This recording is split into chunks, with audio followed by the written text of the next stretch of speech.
Testing 1, 2, 3. Testing 1, 2, 3. Let's see. We got a green circle going on over there. We got green bars over here, so the mic is up. We're good there. How y'all doing? Greetings, greetings, travelers. Browser is up. Stellarium is up in case we need it. Universe Sandbox is now booted up. There we go. Alright, I got all the good stuff on the backside. Sweet, sweet, sweet. Well, this is 3 o'clock coffee, which means sit around and drink a coffee or a tea or just have a snack, whatever you'd like to do. And we're just going to chat. It's just like we're going to sit around a table and hang out. We still can do planetarium stuff if you choose, chat, but it's really more of a free-form ask me anything / talk about whatever we find. So let's go ahead and just kill that. That's not where I wanted to go, but that's okay. That's Stellarium. There's Universe Sandbox. As always, we always start out with astronomy picture of the day.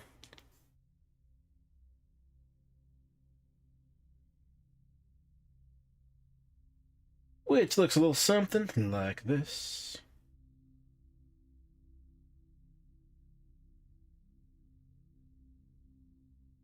Shut my phone up. There we go. Hello, Cheto. Hello. How are you doing, my dear?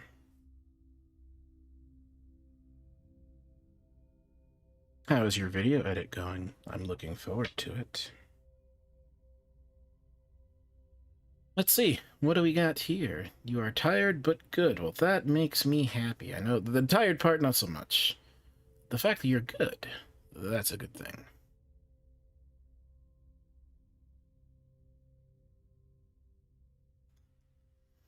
Well, I'm glad I'll be your background noise while you edit, which may or may not be helpful.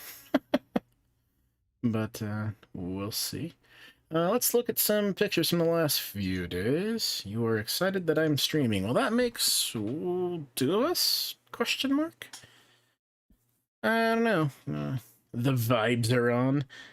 It's been kind of weird. There's been, like, some days I'll get huge, like, raids and piles of people come in. I get, like, 50, 60 people at a time. And then other days, no. It's the ebb and flow of the universe, and that's quite all right. Let's talk about some pictures. This is actually one we did the other day, but I don't think you were here, so I figured I'd show you anyway. Look at this pretty thing. They call it the Pencil Nebula. Star went big bada boom. And, well, that's what's left behind.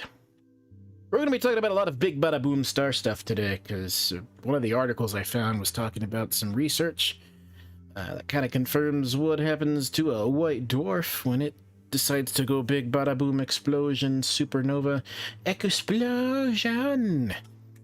But yeah, that's, oh god, that's way too small. Come back. Come back to me, baby. It's going to be way too big now, isn't it? Yep. We're professionals, I swear. Yesterday, the 15th. This is actually one that we did get to look at. We did look at the other one the other day. This one is really cool. You may remember a few... oh god, with the way time is now, I don't know, maybe it was a year ago, maybe 2. There was a release of a picture of a black hole. This is actually the picture that it comes from, but the black hole got memed and put into lots of things. It became a cat butt hole and a bunch of other stuff, you know, use it as the Eye of Sauron and things like that. But this is actually the galaxy. This is like the all-encompassing photo.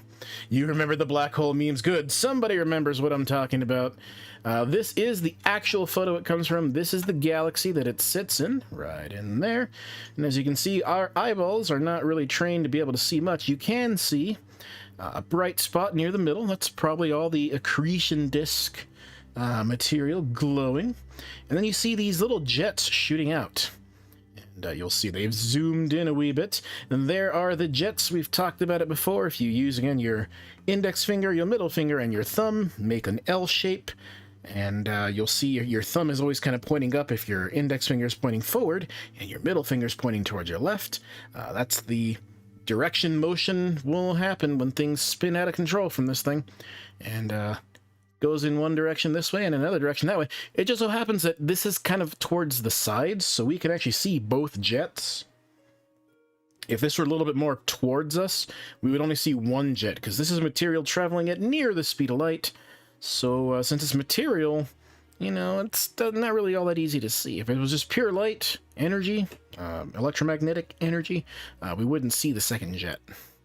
But there it is. You take this, you zoom in, and you get the black hole meme. There it is in all of its glory. Which means there should be hopefully a resurgence. I don't know. It depends on how many people actually pay attention to this, but there we go. So we can have a resurgence of black hole memes if we really wanted to. And like we always say, always look around photos like this, because you can actually see other galaxies. You know, this is the primary galaxy they're looking at in this photo. But again, if you zoom in, you see there's a galaxy back here. Now, these are all the colored, and I think that has to do with how they were trying to capture the jets of material. But you see, again, a galaxy there. Looks like a couple other galaxies in the background. Thought I saw another one. Yep, there they are. There's one there, and another one over here. So a lot of these objects are stars in our own Milky Way, particularly this big, bright one with the 6 points instead of 4 points, which is interesting. But these other objects, they're actually galaxies, collections of stars, gas and dust, and planets. Billions of stars, probably billions of planets. Kind of scary to think about if you really think about it. Today, not really. We're either alone or we're not. Either way, I guess it is kind of terrifying. This is today's astronomy picture of the day, which is not a picture. It is actually a visualization. It is a simulated accretion disk, which goes well with the fact we just talked about a black hole. Turns out some black holes are in binary setups, and by that, you must think about stars. So sometimes stars are formed by themselves. They just kind of float around in space. They are loners. They are all by their wee lonesomes. Maybe they have planets, maybe they don't. Some stars form with a companion. They call it a binary system, and they orbit around each other. Whichever one has the most mass usually kind of controls everything. The center of mass shifts more towards that one, and they try to find an equilibrium without killing each other, literally. And then sometimes there's trinary systems, so you actually have two small stars orbiting a bigger star, or maybe two medium-sized stars and then a little tiny star orbiting around them. It all just depends on how they were formed. But sometimes you do get massive stars that are formed, and then they can actually die and leave behind black holes. Black holes eventually will kind of pull themselves towards each other. Oh, this thing has sound. Hold on.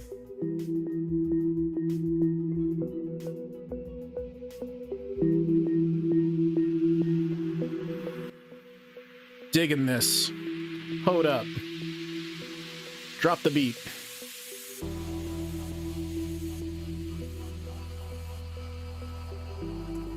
Can we go full screen? Is that a thing? Alright, I'm gonna screw this up. I'm sorry.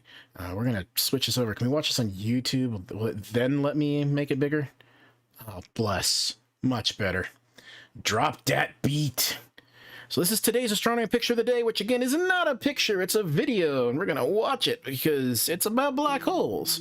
And as I said, some black holes are in binary systems like this. Looks like we've got accretion disks around them. So we talked about that the other day. Again, I like the music, but I'm going to pause it. What a jerk.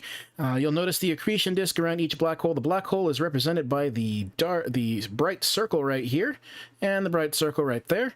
There's a little bit of a gap. That's actually material hitting the event horizon.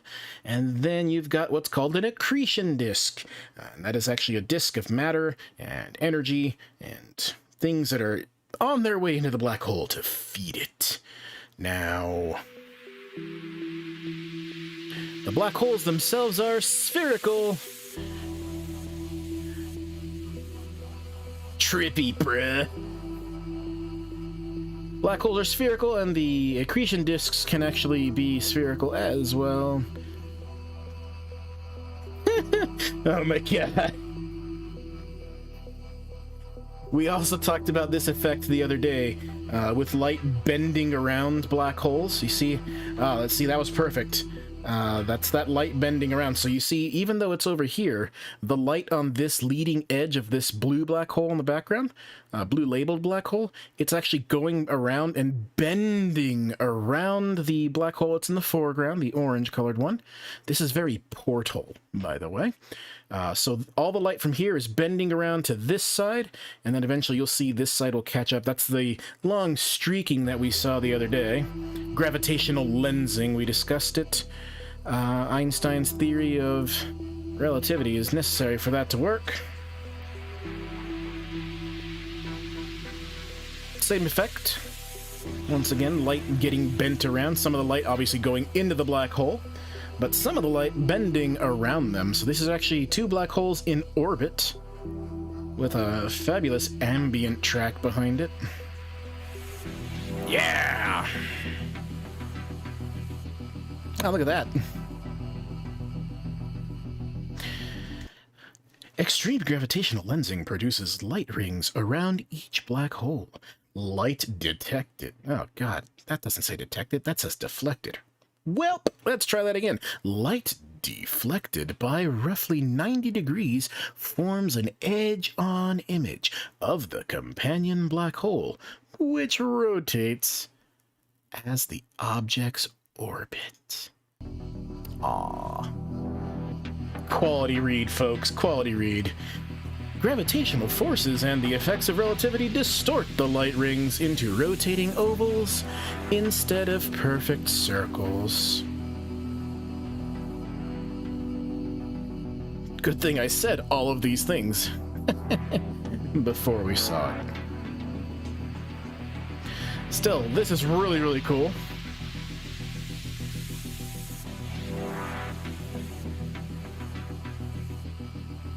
Okay, let's pause it here, see what they're talking about.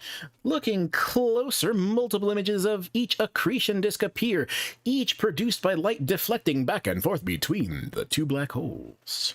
Now see, that is something I didn't look at because I wasn't paying attention that closely in detail, but that's really cool. If you zoom in on this little white block, you actually see another copy of the foreground black hole, the blue-colored one.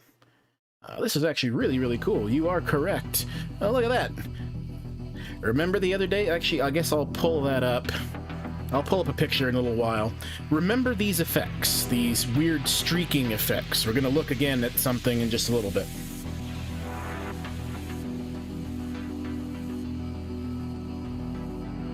The effects of relativity cause the black holes to appear smaller and brighter as they appear to approach the camera, and larger yet fainter as they recede. Now that, of course, is blue shift and red shift. As they get closer to you, they get brighter and bluer. As they go further away, they will turn redder and look dimmer. That is the same effect as a ambulance driving down your road. You hear it getting closer, it gets louder and louder, and the pitch shifts upward, and then it shifts downward.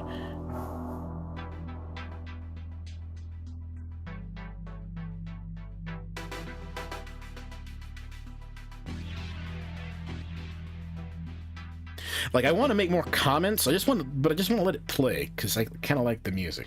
It's just kind of chill. Yeah! Those guys and girls. guys, gals, and non-binary pals. That's from NASA. That's awesome. So, again, astronomy picture today. We look at this every day and see whatever there is and talk about whatever shows up. Oh, God, it's still playing in the background. Stop that. Hopefully chat has a good laugh at that. So, if you don't know what you're looking at, there's always a description in the bottom. If there, is a video link, it'll link you to the video. Again, the archive goes back to 1995. Actually, we're going to look through the archive real fast. Remember that gravitational lensing that we just saw? You going to be back in a second? That's fine. I'm going to find this picture while you're gone. What was I looking for? Gravitational lensing, that's what I was looking for. Is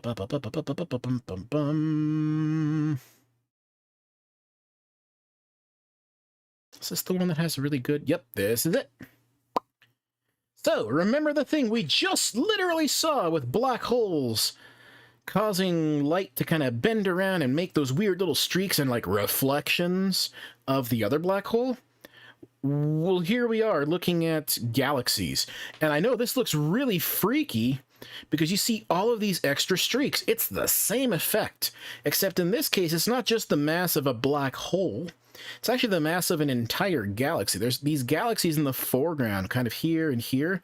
They're very, very massive, and they are causing the light of likely, it looks like this galaxy here, and maybe one of these galaxies down here to actually be diffracted around and form these weird streaks. It's the same effect we just saw looking at a microcosm, just at two black holes, but this is on a big macro scale. We're actually looking at multiple galaxies all in one image. And again, you see gravitational lensing. That is the word. Say it with me now. Gravitational lensing. Feels good to say that, doesn't it? But yes, that's the same effect going on here when you look at black holes in a microcosm, just two black holes on their own. You can see them as they orbit around each other, causing this gravitational lensing effect. In this case, we actually have, again, galaxies being lensed by gravity of these other galaxies and black holes in the foreground. So yes, very, very cool to see that effect.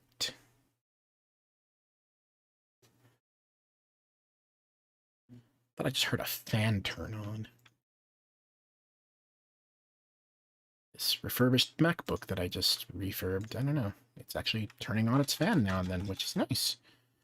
Yeah, so that's that was today's. Again, you can find this astronomy picture of the day. Just look it up on DuckDuckGo or Google or whatever you want to use. The other thing I want to start doing, since we're approaching the summer, people like to talk about the sun. Let's talk about the sun. Again, Monday and Wednesdays, we actually just do straight planetarium shows. Fridays is really more of a, like, let's just chill, talk, ask me anything. So literally just feel free to ask me anything, and we'll just use the internet to kind of fill in the blanks. Or the software. I do have the software loaded up in the background here. We do have our Universe Sandbox up down here, and we've got our planetarium known as Stellarium sitting right here, and we'll probably look at that in just a little bit anyway. But let's go. There we go. Back to Soho, not the neighborhood in New York, but the Solar and Heliospheric Observatory. It's been up there, as you can see, for a very long time. 25 years, if not slightly more than that at this point. And what this object does, this satellite, is between our orbit and the sun. So actually, I guess we'll make use of this. Here we are looking at our solar system. Please don't get too sick as I rotate things. With our sun, woo, right in the middle. Obviously, you don't want to stare at the sun, but there it is. A ball of gas and plasma, mostly hydrogen fusing into helium deep in its core, generating energy for all of us to enjoy and power our homes, just like myself and my wife in our solar-powered home.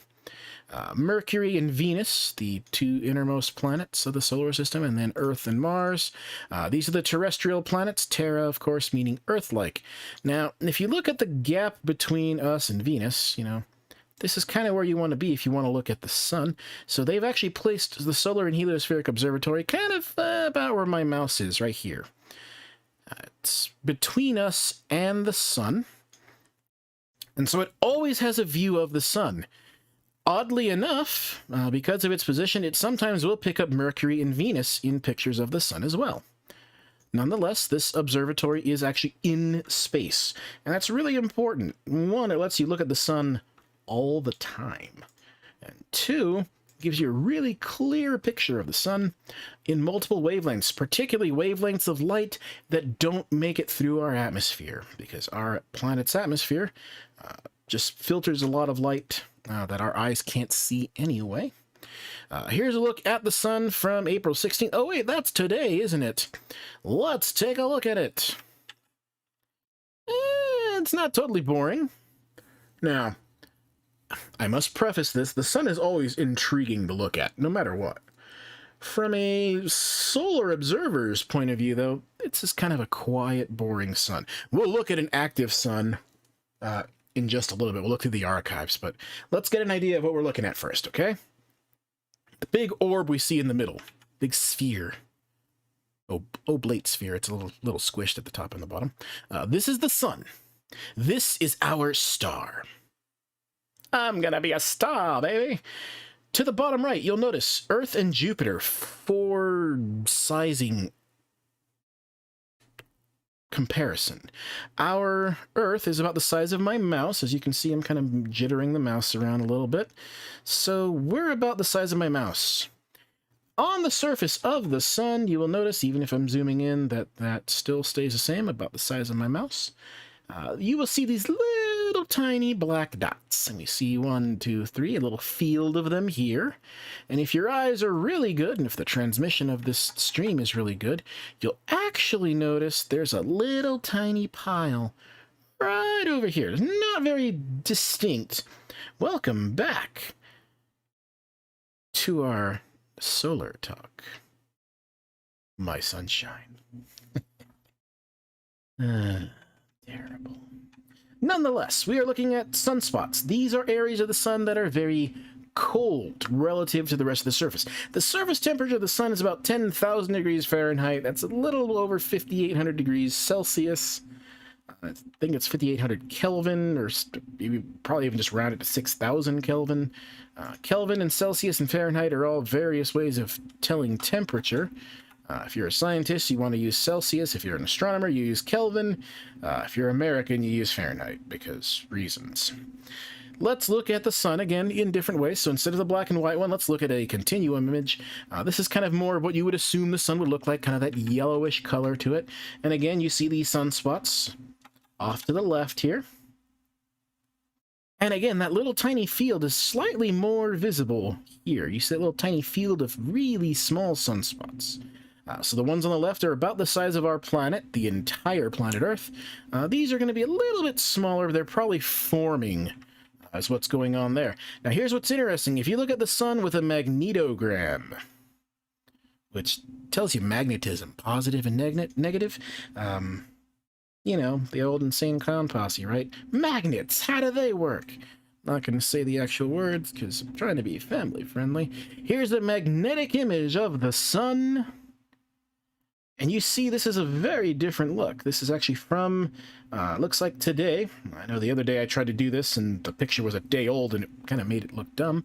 But this is the same image we just looked at. If we were to overlay the yellow image that we saw just a couple seconds ago over this, be the same exact image. And what do you see? Around the sunspots, the bottom left here, we see a lot of magnetic activity. And remember that little field that I was pointing out? It looks like a kraken over here.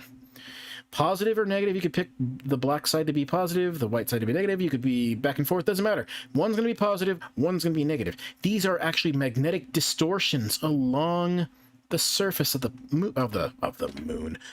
sun. As the sun moves around, its magnetic field lines get all twisted up.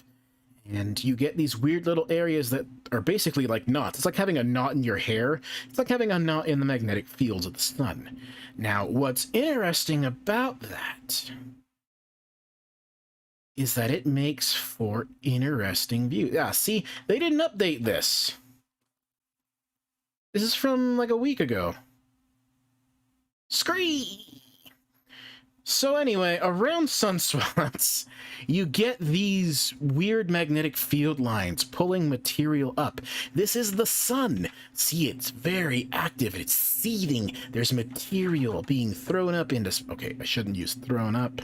That sounds bad. There's material being ejected? Yeeted. The kids say yeeted. There's material being yeeted into space from the surface along the magnetic field lines of the sun. And you see this in different spectrum. I'm going to go ahead and assume that they didn't bother updating any of the other ones. Yep, they're all old. So that's cool. These don't match up, but we're going to use them anyway. You see, again, the field lines right in here. You actually see the activity happening along the edges of the sun. And again, this is material facing towards us. Now, you don't want some of this stuff to blow out towards the Earth. Our Earth does have a magnetic field, and it does have a good atmosphere, thick atmosphere. Between the two of those, we actually get a lot of this stuff deflected away from the surface of the planet. There are occasions where some of this material does actually come all the way to the Earth, and it gets through the Van Allen belts, the radiation belts around our planet, and it actually gets into the upper atmosphere. That's what causes the northern or the southern lights, the aurora borealis.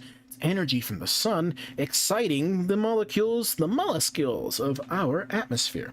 Here we are looking at the sun once again. This is more of what's called a hydrogen alpha view of the sun. It's kind of like the most basic way of filtering the sun. You can buy a hydrogen alpha filter and put it on your telescope if you have one, or a set of binoculars. They actually have them like that as well. And actually you can look at the sun during the daytime, obviously, and you won't hurt your eyes. So you need a filter. Don't just walk out there and put some sunglasses on or be dumb like certain former officials and stare at the sun. Don't do that.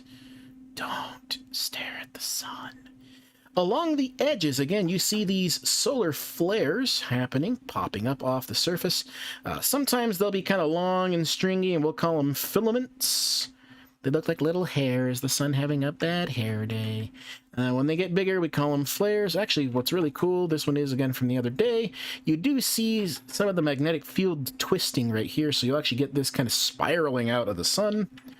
The big ones are actually called coronal mass ejections. To see that, we must go to a different camera. Let's look at this one. There we go.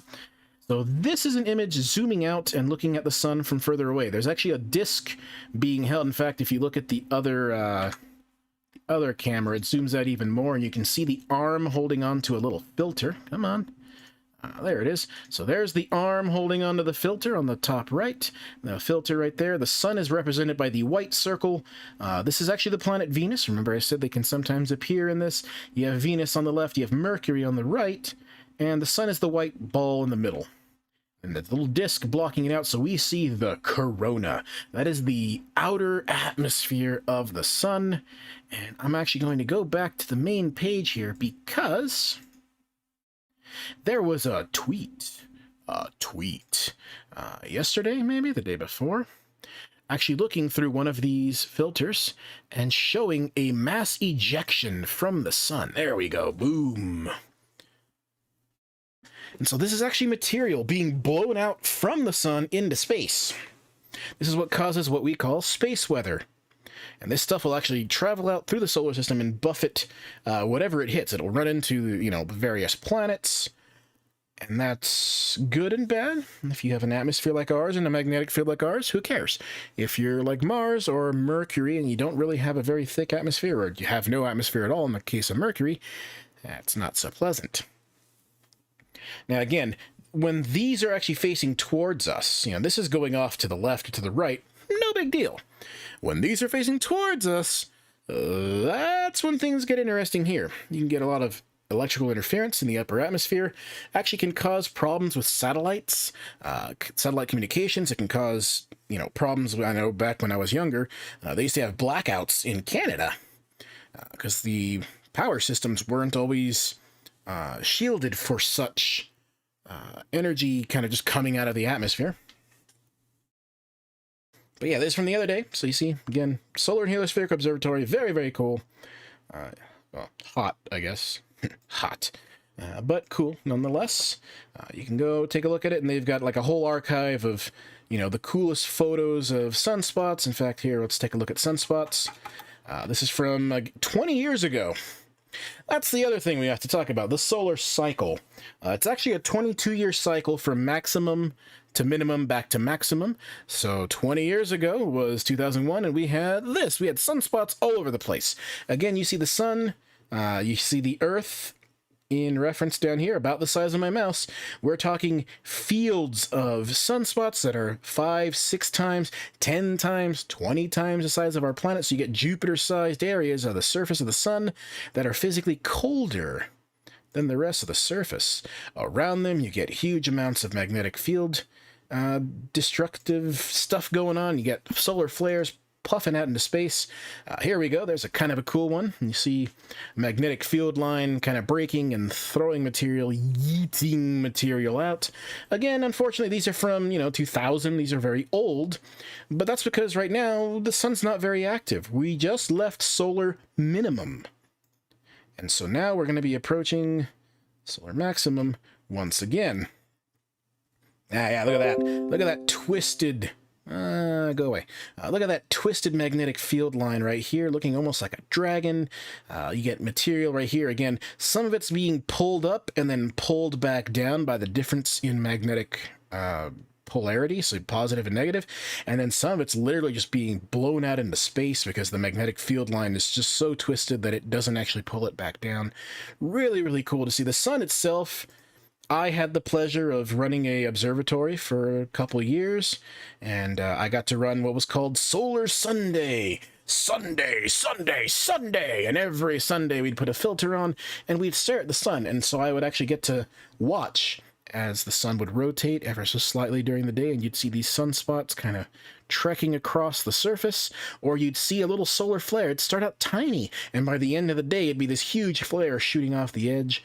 Always really, really cool to see. Just kind of scrolling through the archive, lots of cool stuff. Again, the sun can be very, very dynamic. That is a ginormous coronal mass ejection. That is literally the size of the sun. Just a huge explosion of material off the actual sun. That's really, really cool. One day I'll make a video on the solar dynamo and how the sun functions and how this all works. This is actually kind of cool. There's a comet going into the sun. That's always fun. That's the other thing you see. You see planets, and you actually see either asteroids or comets that happen to be in really, really crappy orbits, and they get pulled into the sun, and sometimes you see them come around the backside. Sometimes you don't, which means R.I.P. Ripperoni for that comet or that asteroid. Next thing I wanted to show off, because again, we're just kind of freeform doing this today. This is Heavens Above. You'll notice I really like these old websites because my brain is stuck in the past. I guess it's really because they decided never to really update. They don't need to. It's functional. It's simple. You can create a login if you want, or you can see up top right, I'm just anonymous. I did already go in and put my city, which is Rio Rancho, New Mexico. If you don't know... If you don't want to do that, you just click on the little thing. It'll actually say unknown, and you can drop a pin anywhere on the planet. Or if you scroll down, you can actually search for it. Or if you know your latitude and longitude, you can just put it in, whatever you want to do, however you want to do it. It will then reload the entire site, and it will put things from your perspective. And what does that mean? Well, it'll tell you what's in the sky, where the sun is, where the moon is, what constellations are out. There we go. There's constellations. It'll tell you a little bit about each one. You can click on each one. That's literally just a star chart, an interactive star chart you can click on anytime you want. This one right here, the actual interactive star chart, this is kind of like our planetarium software. This is the sky the way it is outside right now. You see Venus and Mercury and the moon and Mars and blah, blah, blah, blah. That's literally the same thing we have going on in here. If I were to get rid of the atmosphere, what are you going to see? You're going to see Mercury and Venus. You're going to see Mars hanging out over here and the moon. It's the same thing. Except, again, that's actually web browser based, and you can do it set up on your own. That's on your own location. Totally fine. It'll let you kind of click. It'll tell you what constellation it's in. It'll tell you brightnesses. Lots of scientific data. Really, really cool thing. You can put the celestial equator. You can get rid of planet names, whatever you want. Again, this is basically an in-browser planetarium. You can use it for your phone, I believe. More importantly, they actually have an Android app. I think they have one for iPhone as well, which will have a lot of the same data. You can click on... Oh, that's the old sky chart. That's not what I wanted.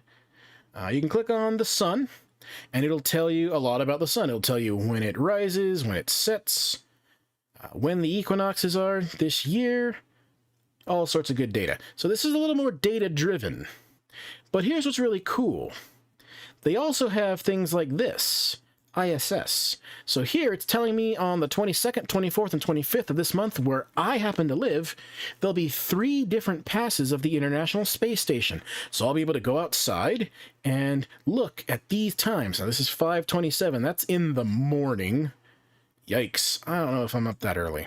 But maybe for you it'll be at night. Who knows? It'll tell you where to look, starting position in the sky, so altitude, which direction, and then how high it'll get in the sky, and then when it'll be gone. You'll notice the space station's only in the sky, looks like 5 minutes or so. So not very long. So you'll actually see this bright object silently passing through the sky, and that's the space station. Hubble Space Telescope, X-37B, which I'm surprised they have a listing of that because, well, X-37B is a secretive space plane that we're not supposed to talk about, but it's on this list. Okay. Starlink, none passing over here, but Starlink may pass over where you live. So, yeah, take a look at this website, heavens-above.com. Again, another one of these older websites that never really left the Internet 1.0, just a bunch of links and basic HTML. But again, lots of good data, and that's all that really matters. Doesn't have to be super fancy looking, just has to be accurate, and that's what matters. So take a look at that on your own time, at your leisure. Just a real quick side note, just to show off what we do use here.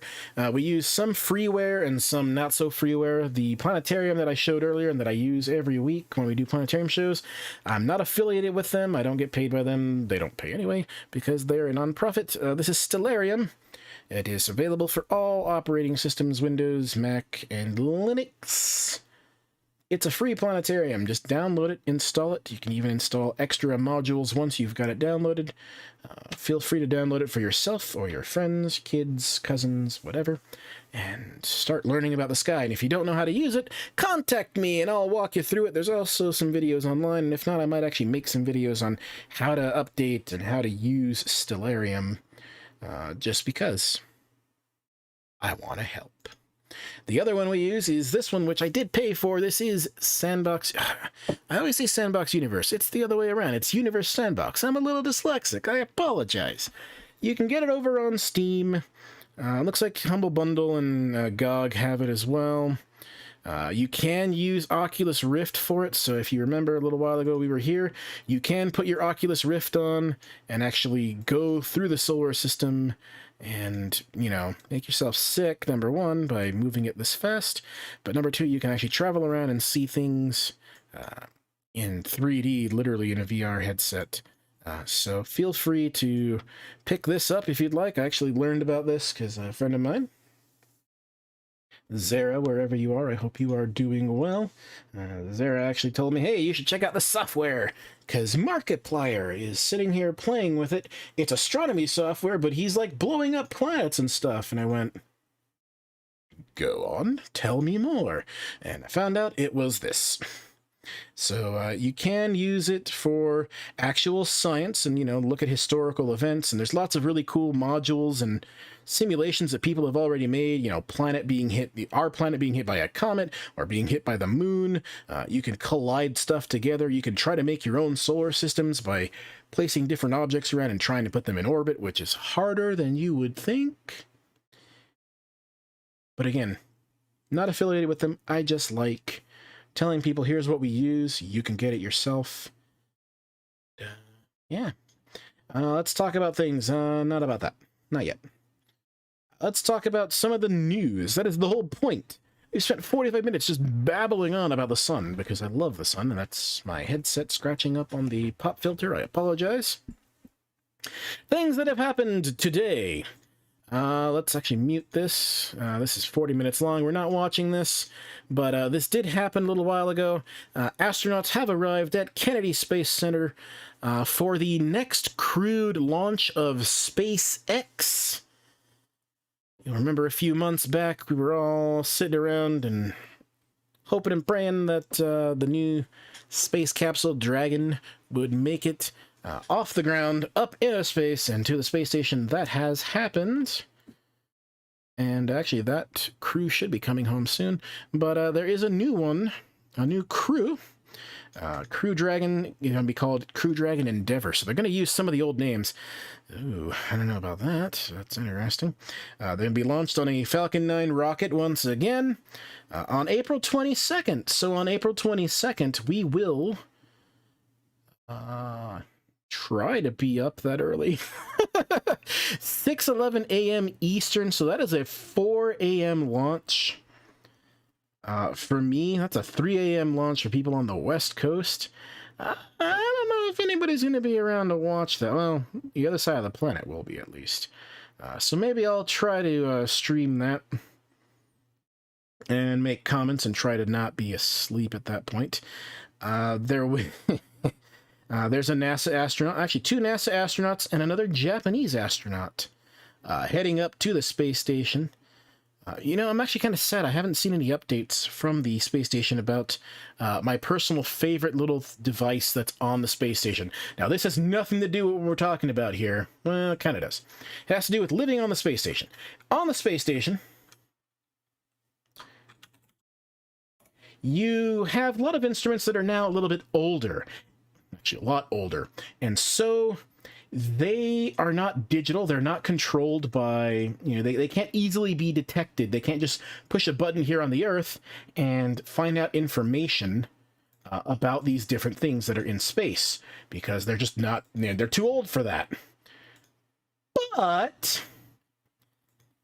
the Japanese Space Agency created the cutest little drone. You must understand, it is the cutest little drone. Oh God. Look at it. Behold its glory. This is Intball. Intball is just one of my favorite little things. And yeah, it floats in space. It's actually a 3D printed camera with little eyeballs, so it doesn't look creepy or scary. And it floats around and takes pictures of certain instruments, so the astronauts don't have to, because someone did a study and realized that a lot of the time the astronauts were going back and forth between various instruments and taking photos, and that was their work day, was just taking photos of instruments to send back down to Earth. And they said, well, what if we had a drone floating around doing that, so the astronauts can be assigned to do other things? And this is that little drone. This is Intball, and I just absolutely adore it.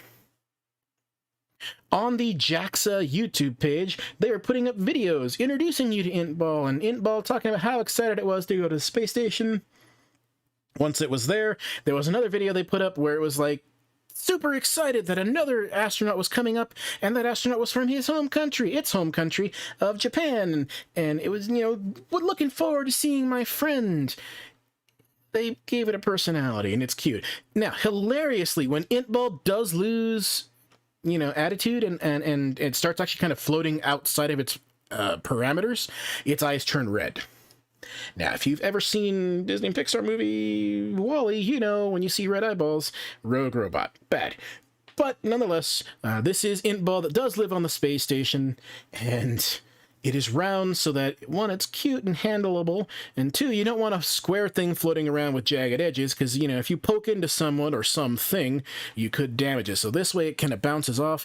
It actually does have some little fans, and it floats around with these little tiny fans, pushing it around. There's little sensors on the side of its little head that allow it to detect these little blocks. Actually, here's a good picture. See this little block on the wall? This is a 3D render. This is actually supposed to be a yellow colored block, which is actually what they put on the wall of the space station doors. And it kind of figures out where it is in the room based on its distance from these little markers. They put one on the door, and they usually put one on the ceiling of the room, and another one on the other side, so it can tell 3D space. And that's how it flies around. So it's programmed to kind of float from instrument to instrument, image a bunch of stuff, and then go to the next instrument, image a bunch of stuff. It's Intball. I adore it. No kappa. I do love this thing. Anywho, that is my love of Intball. Unabashed love. So hopefully these astronauts will be arriving safely in just a few weeks. Again, we're going to try to stream that, but that's pretty early in the morning. Some people may not be up for that, but we'll try it anyway. What do we got here? So, on to the actual kind of random news stuff that I found. I thought this was interesting, because we usually talk about supernovas during our planetarium shows, but in that case, we're usually talking about a star that is getting huge, these red giant stars that explode violently. You call it a supernova. Well, there's a couple types of supernovas, and it turns out that there are white dwarfs that can go supernova, which is interesting, because a white dwarf isn't a star. A white dwarf is the core. Think of it as a barbecue. You know, you put a barbecue on, you got some charcoal going, and then when you're done cooking, you still have those white embers at the bottom of your barbecue pit. Well, that's what a white dwarf is. It's the core. It's the hot central part of the star left over after the outer part of the star is gone, after the star's died. There's no fuel left. It's not fusing anything. It's just a core. But there are some white dwarfs that can actually explode. That's called a Type 1a supernova. Oh, look at that. It's actually mentioned in the article, too. Type 1a supernovas. Actually, should be supernovae, but what do I know?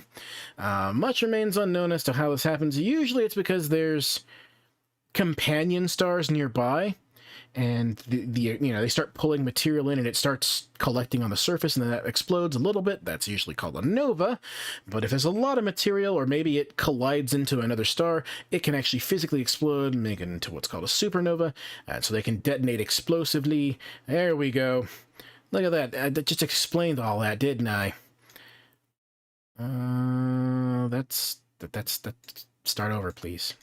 There we go. Chandra explores Tycho. Now, Tycho Brahe. Tycho? Let's talk about him real quick. Tycho Brahe is an interesting character. You'll hear about him when you talk about the moon. There's actually a crater on the moon named Tycho. He was an astronomer. He was also a bit of a drunk and kind of a lecher, kind of a jerk. He got his nose bitten off in a bar fight of some sort, or some sort of altercation. And so he had a fake nose. And if I remember correctly, the story went that he was at some... Yeah, see, this is the pre-nose removal painting of him. But he had a fake nose. And I believe the way he passed away was he was at some royal thing. Because remember, back in the day, we're talking the 1400s and 1500s, your whole hope was to become a royal astronomer, so you were paid well, and countries competed with, who had the smartest astronomer, who was discovering the most things. Sounds cool. He was at a royal banquet of some sort, and you're not supposed to, get up and embarrass the king or anything like that, so you got to sit there and wait. But being a bit of a drunkard, he just kept drinking and drinking and drinking, and then he needed to go to the bathroom, and he never got to go up because the king never got up, so he didn't want to be rude and just, leave the king. And, well, he held it for a little too long. He got some sort of infection, or, it damaged his bladder in some way, and then he died a few days later. Unfortunate. Yeah, he's a strange dude. Maybe I'll do a little piece on him one day. There's so many things I want to do, and honestly, just never enough time to do it.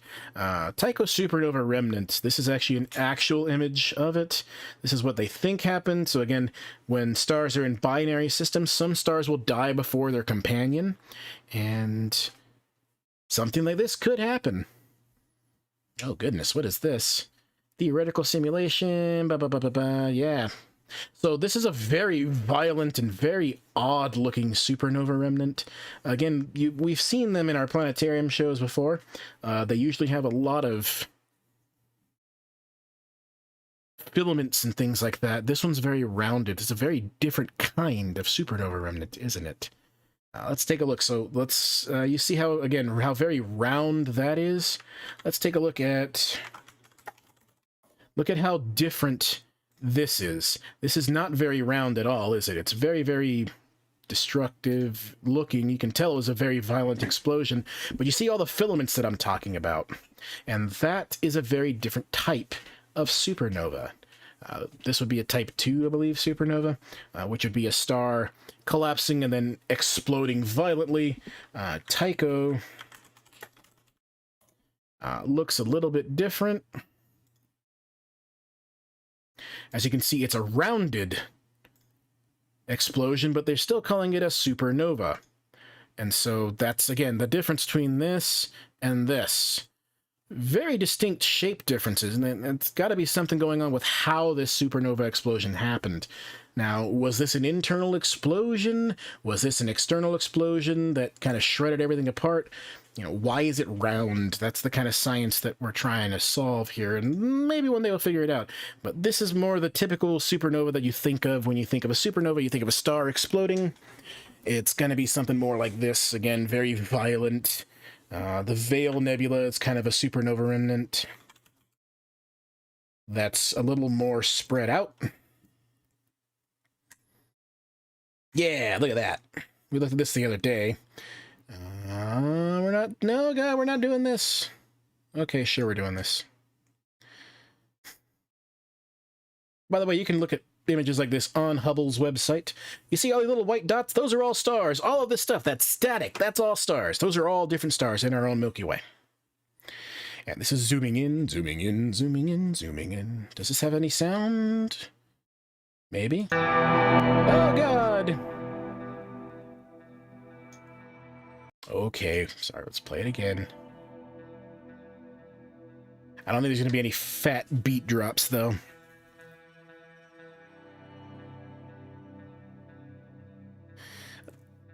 Oculus Rift suggested. This is why I like having a planetarium dome, because you get this whole immersive environment around you. It feels a lot cooler.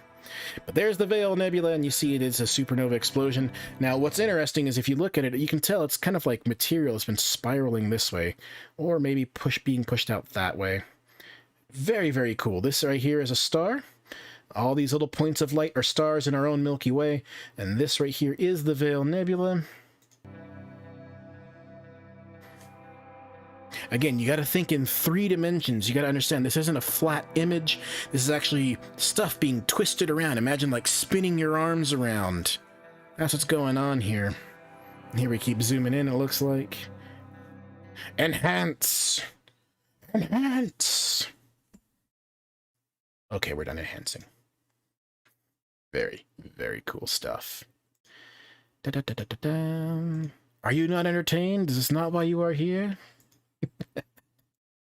Where were we? Supernova Remnant. We did that one. Goodbye. This one. So, China wants to send some spacecraft towards the edge of the solar system. Now, there's only been a couple of craft that have gone to the edge of the solar system and beyond. Looking at you, Voyager 1. Looking at you, Voyager 2. China would like to send the next space probes out.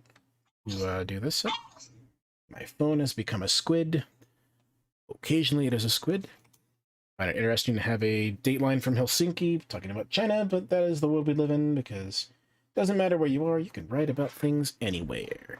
Anyway, they want to send some craft up into space. They did send a craft to the moon not too long ago. That was a moon lander called Chang'e, and did talk about it here a little bit. Complete another aside. See, I'm very scatterbrained, so again, stop me. Ask questions if you want. But there is a Netflix movie about Chang'e. Chang'e is actually a deity, a lunar moon deity. Now, when it comes to the moon, I guess let's see here. Let's go to this. Let's do a decide real fast. When it comes to the moon, since it's tidally locked, we're always looking at the same exact side of the moon. Now, depending on where you live, you probably have different mythologies about the moon. Now, it's always hard for me to see. But if you tilt your head, this is the man on the moon. So you've got a nose right here and a head shape, and then it kind of goes down this way. He's got a fist and a wrist right here and kind of a belt line, maybe another fist. That's the man on the moon. Now, if you tilt your head, it's a really weird way of looking at it, but there's actually bunny ears. Let me see if I can actually get the chart that does this. The Chinese believe there's a bunny on the moon, the Jade Rabbit. And yeah, here we go. Rather than make you try to twist your head around and try to understand it, we're just going to go ahead and get a picture of it.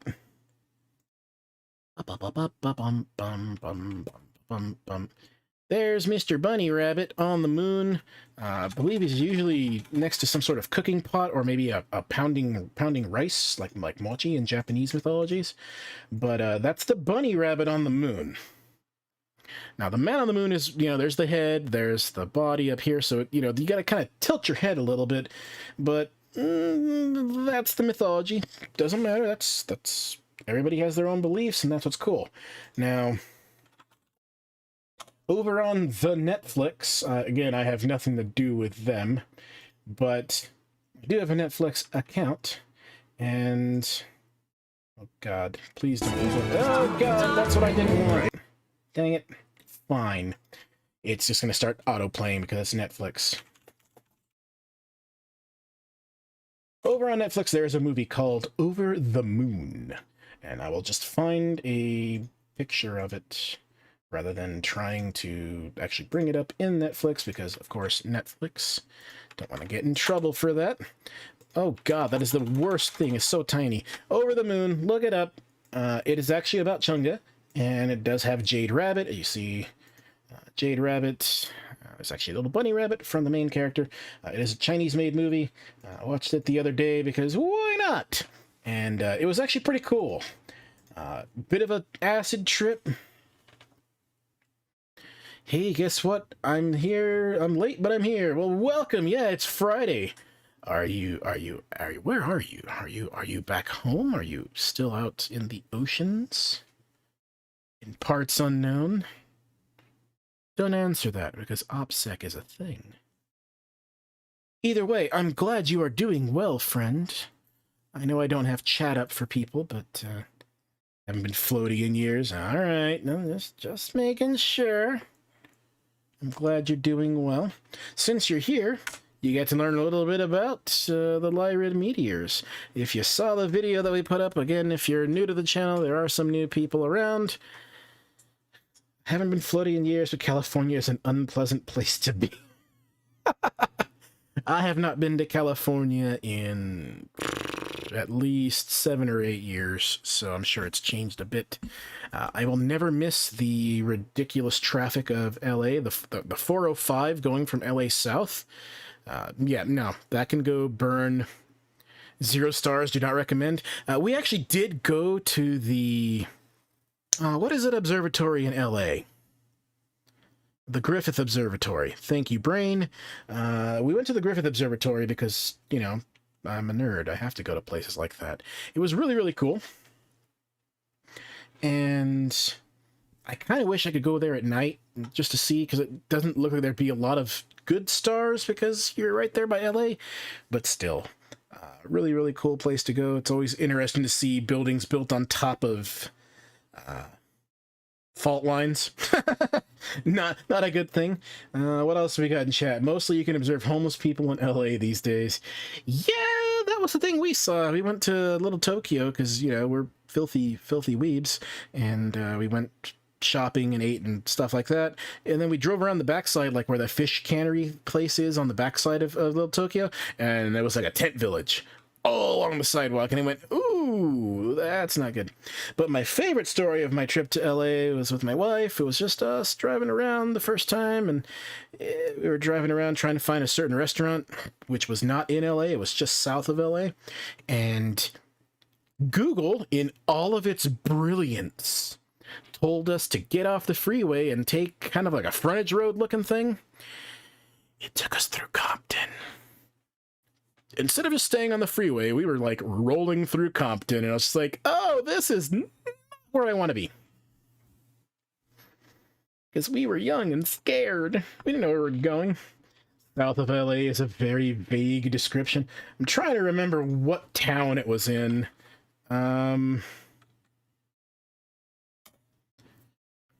It was a little, the restaurant's no longer there, unfortunately. It was a little Japanese restaurant where you could go and actually cook your own food. Let's see if I have it somewhere on here. And by that I mean, like, there was a little hibachi flat plate that you could then sit there and cook your own okonomiyaki and things like that. It was called Gaja Restaurant, and it was in Lomita. So between LA, it was like between Torrance and Long Beach, somewhere in there. Yeah, that's where we used to go to eat. No, not as far south of Irvine. It was between Lomita. It was in Lomita itself. Irvine's way too far south. Down there by, that's where Blizzard is, and that's where Anaheim's at. Anywho, back to what we were talking about. So the Lyrid meteor shower, that's starting to pick up this week. So if you happen to go outside, maybe you'll be lucky to see, if you're in a big city,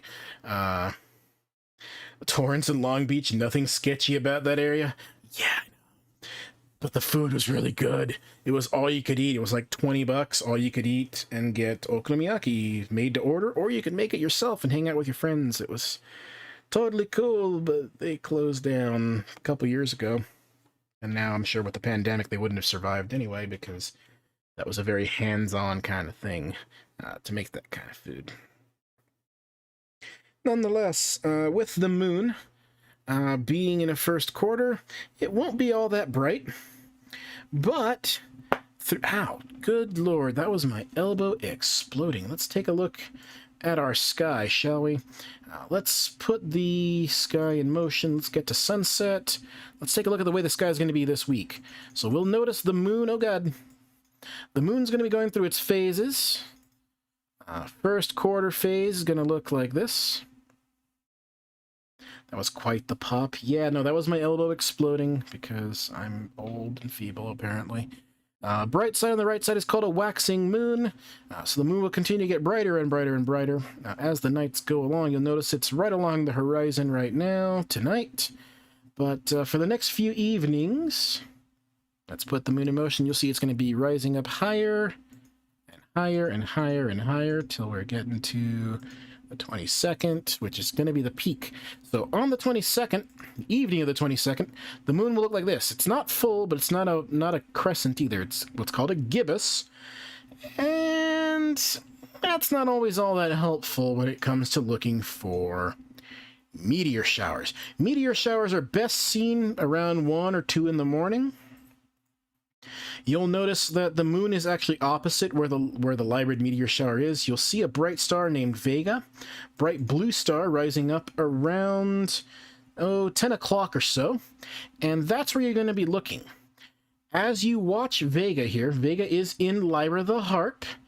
That's this right here. This weird, almost looks like a swastika, but this weird tentacle-shaped thing up here is actually supposed to be Hercules, holding on to the head of Medusa. And frankly, the Lyrids are more in Hercules than in Lyra itself, but it's called the Lyrid meteor shower because everybody thinks it comes from the Lyrid constellation. So let's let it ride. Oh, God. That's the wrong one. That's not what I wanted to click on. I apologize profusely. Let's rotate this once again. So we're going to put it at like 2 in the morning. That's not 2 in the morning. Still not 2 in the morning. I'm a professional, folks. I swear. I really am. We'll do 2. There we go. We'll do 2 in the morning.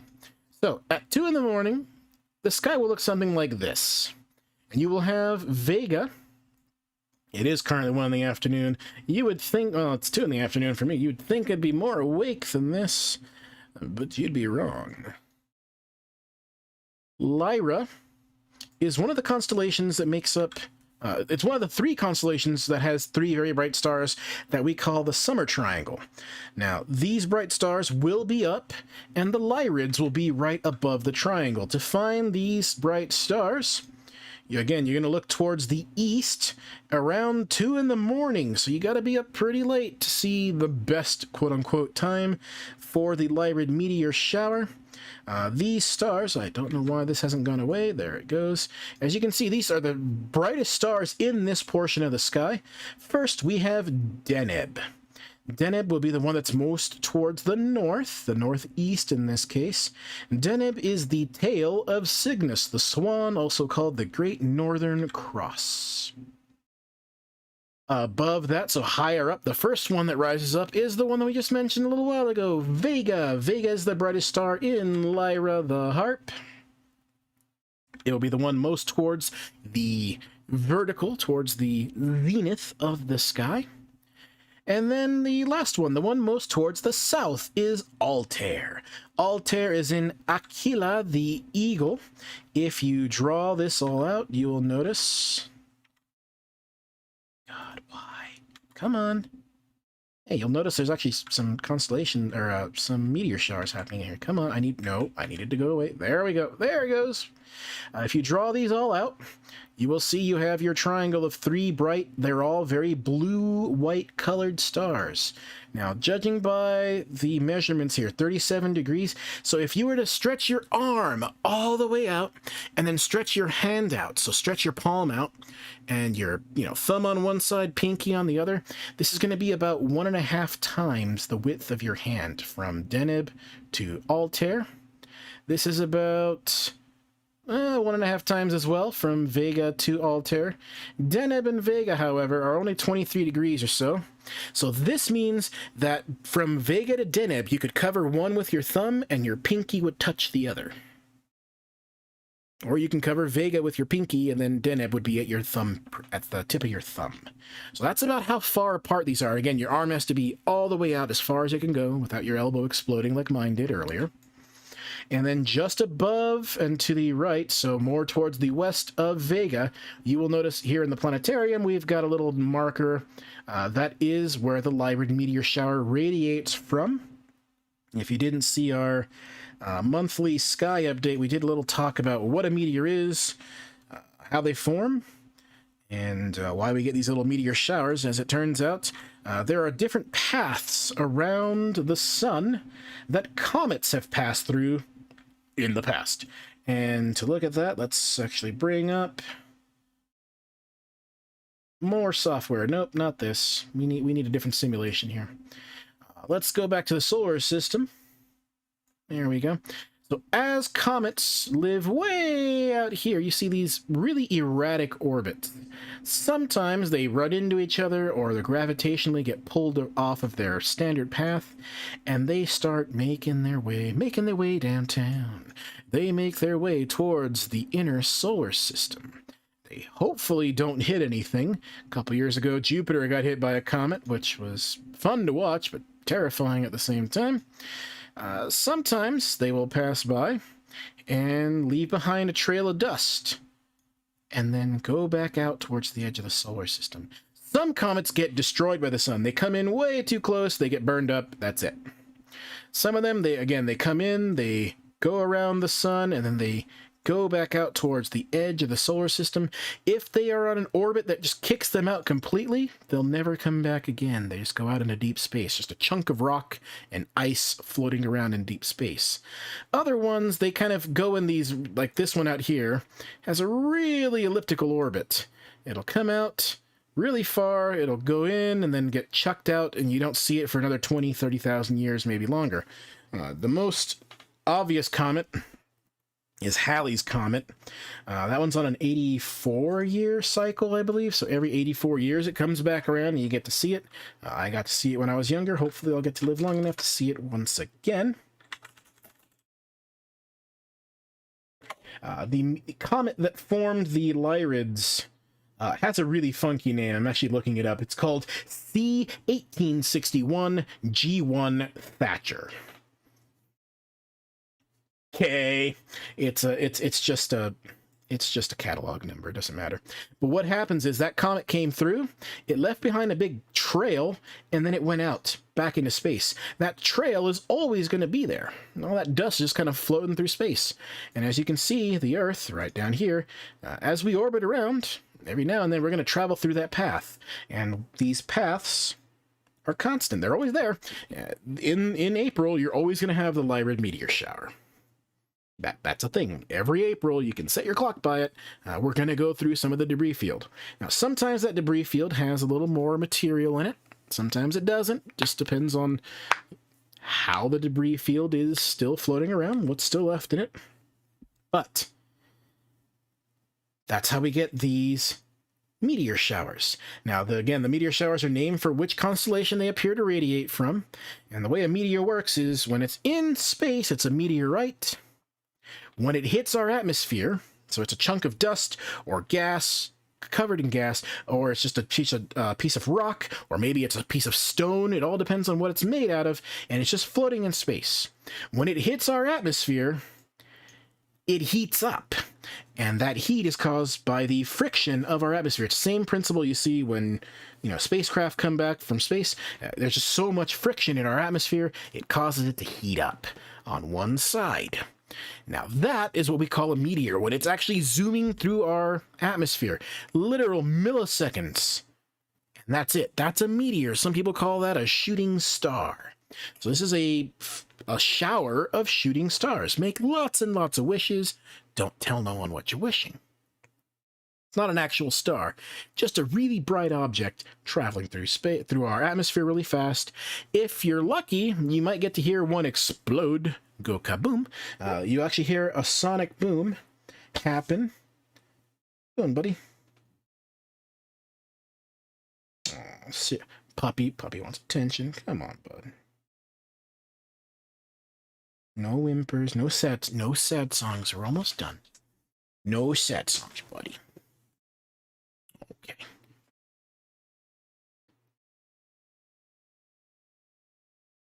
We're live.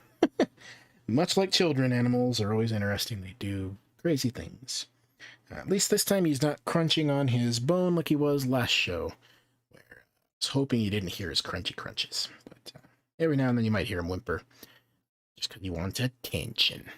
Back to the meteor shower. Once the meteor's in the atmosphere, once the meteorite is in the atmosphere, it turns into a meteor. If that meteor survives the heat and actually hits the surface, that's when you have a meteorite. So you can go to different museums. Not anymore because of the Rona, I guess, but different museums actually have various collections of meteorites that have been collected. If you go to Arizona, you go to the Great Barringer Crater, you'll find chunks of some sort of large meteorite. Most meteors, they don't survive. They burn up. They burn up into dust, or if they are big enough, they might actually pop and explode, make a small sound. And by small sound, I mean it'll sound like a sonic boom. If it's really close to the ground when that happens, you'll actually get a shockwave and get, window panes and things like that exploding. That happened a couple years ago in Russia. But for the most part, we're just talking little particles of dust getting burned up. I'm hoping to see if some happen here. This planetarium software will actually show every now and then meteors, but because it is random, you never can really really know. Sonic booms can do more than just rattle the windows. Yeah, the meteor I'm thinking about that happened in Russia, it was like, it blew out a bunch of windows. It basically was like a small bomb explosion, and there were like car alarms going off and car glass broken and windows broken in buildings, which of course means glass shrapnel everywhere and people getting cut. Never good. You never really know when that's... Also, let's be fair, it's Russia. I mean, yeah, it's a big country. There's lots of opportunities for that to happen. And then you have like stuff like the Tunguska incident and things like that, where, you know, we get hit by a lot more asteroids than you would think. Oh, there went a thing.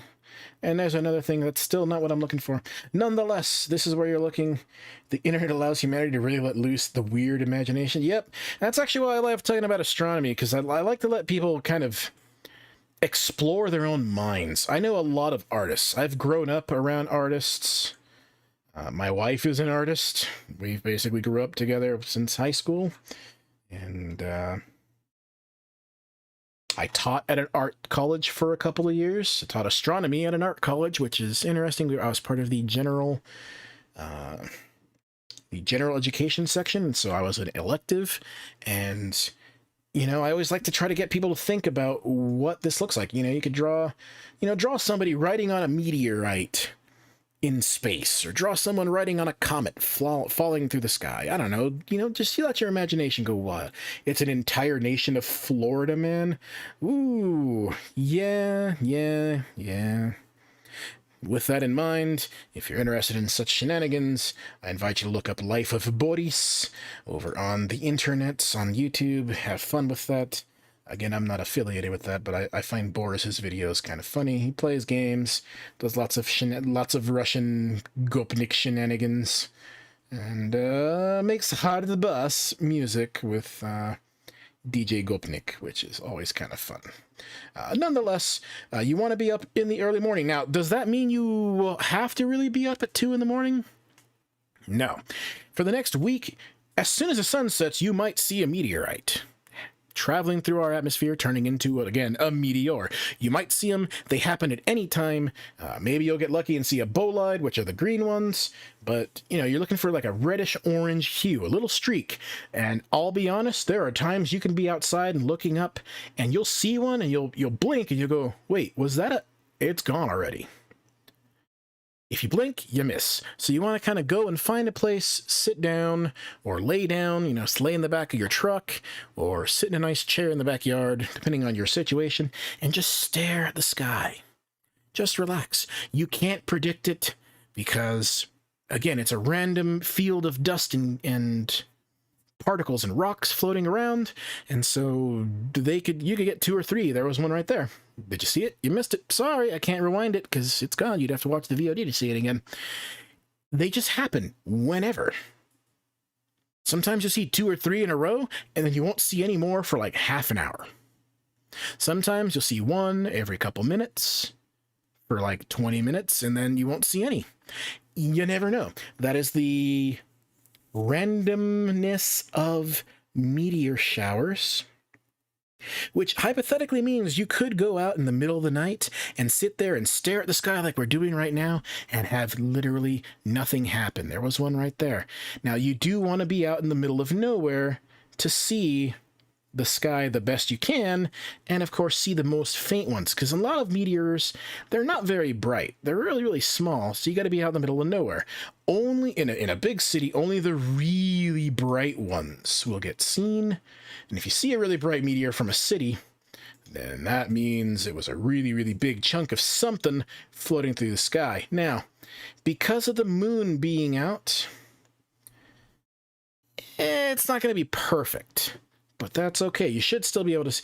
what do we got in chat? You can go out and see nothing for hours, or you can go and see the fireworks show at the edge of the atmosphere. Yeah, basically, that's kind of what we're looking at. We're looking for a very slow happening fireworks show. And, again, every April this happens. Some Aprils are a little more active than others. But you can even go out tonight. It's Friday night. Go out, sit in the yard, go on the roof, wherever you happen to be, and try to find this portion of the sky. Now, again, the sky is changing. There's going to be some constellations that we have not talked about in our shows over the last few weeks, and in particular, we need to get it to like this point. This is the beginning of the summer sky. We're actually in the weird transition period where there's still a couple of winter constellations right at sunset, and then there's some springtime constellations, but those stars aren't very bright. Those constellations are a lot harder to see, especially in big cities. And then we get to this portion of the sky. This is the summer sky. And even in a big light-polluted city, where's my little control for that? Not the Star-Lord, there we go.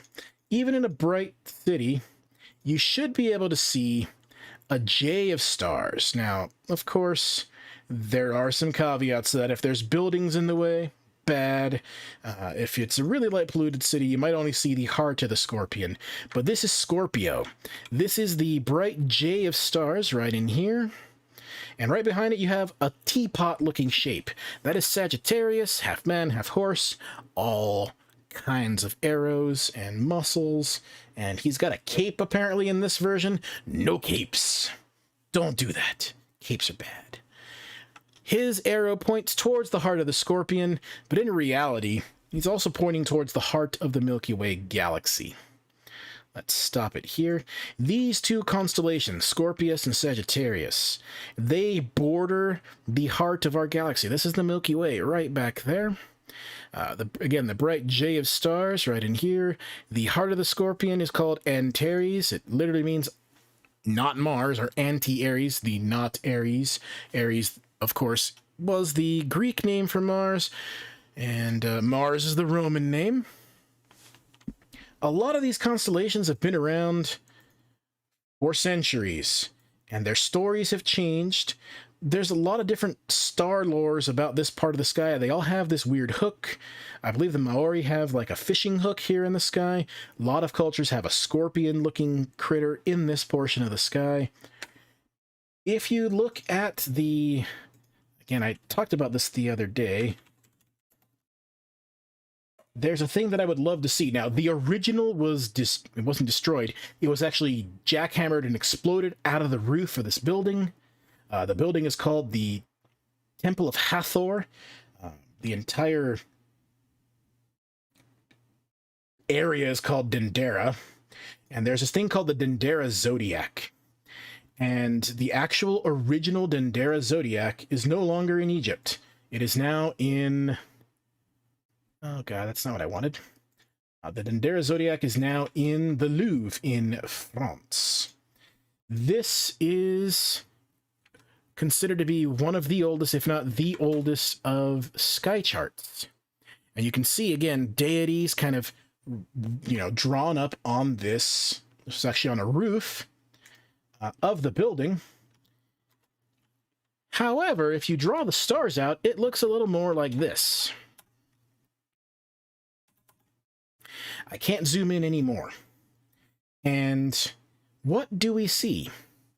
Well, again, since I can't zoom in anymore, it's kind of unfortunate. Can I download this? Open it up? Is that a thing? Can I do that? Hold on a second. Hold on a second, folks. I want this to be bigger. I want to be able to kind of show you what I'm talking about here. Can we open it in this instead? Yeah, Earth View. Can we zoom in? We keep zooming in. Oh, yes. Delicious. Much better. We've talked about the constellation Orion all throughout the winter months.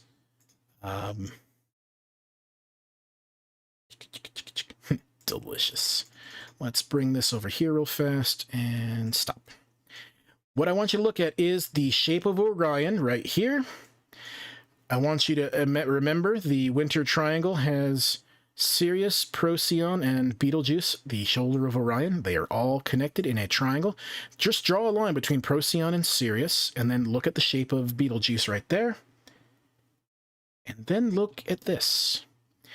This is the face of Taurus, the bull, this V of stars right here. It looks like a bull's horn. There's Orion Find a shoulder star, draw down, make a triangle. Oh, wait a second, look at that. There's a line right here. This is from Dendera. This is from supposedly something like 50 BC. Or 50 BCE, if you want to go by that. This constellation is ancient. The question is, was this around even before that? Like Sumerians, Akkadians? Above Orion are the Gemini twins. Yep, there's two boys right there. Castor and Pollux. They're right there. There's the Big Dipper, which again looks like it has some stuff sticking out of it. So you've got your Ursa Major, sort of. You've got the Little Dipper right here. What else do we have? We have Virgo right down here. Boades right here. And a J of stars right back here. You don't see the teapot shape behind it, but you do see that J of stars with two little arms sticking out, kind of like a scorpion would have, two claws out front, right?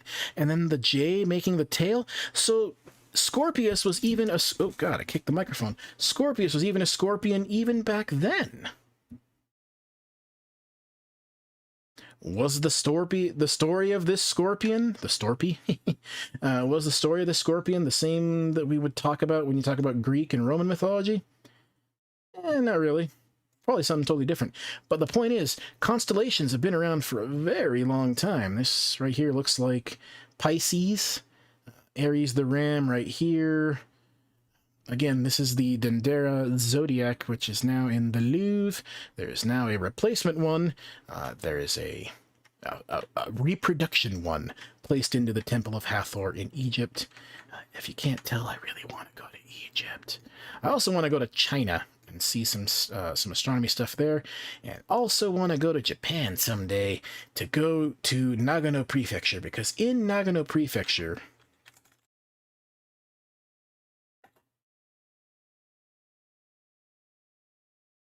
there is a place called Achi Star Village, and it is in Nagano Prefecture. It is a village that literally you go and you stay there. You rent a hotel room, or you rent a little place to stay, and they set up telescopes in town, and they turn off all the major lights of town, so that you can go and see the sky. Yeah, that just looks amazing. And again, this isn't Japan. I haven't been there. This is where I want to go. Check that out. You need to find a way to go out to sea for a few days without being on a cruise or party ship. Nothing compares to the sky on a new moon on the ocean. Yep, as a sailor, you've probably seen way, way more than I have ever seen. I've never seen the southern hemisphere sky. I have never seen a truly pure sky out in the middle of the ocean.